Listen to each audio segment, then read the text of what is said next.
To create your mailing list, the easiest way is to download the sample file and edit it to suit your needs. Use one of the offered options: Excel or CSV file or their zipped variants. More advanced users can copy the import file header to the clipboard and use it in their favorite spreadsheet editor. Download, edit and save the file. Click on the Upload a File of Recipients button and select your saved file. The data preview will appear.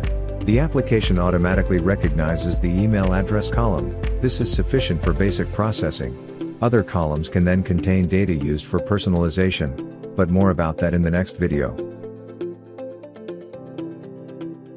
The uploaded list takes the file name automatically.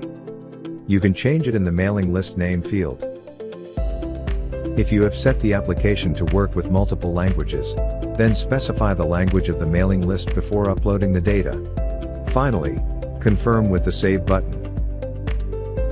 When the data file has been uploaded to the application, you will receive an email with the result of the data import.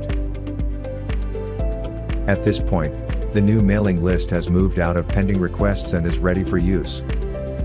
You can now start preparing your mailing, where you will definitely need the mailing list. Be happy with XCAMPAIGN-Light.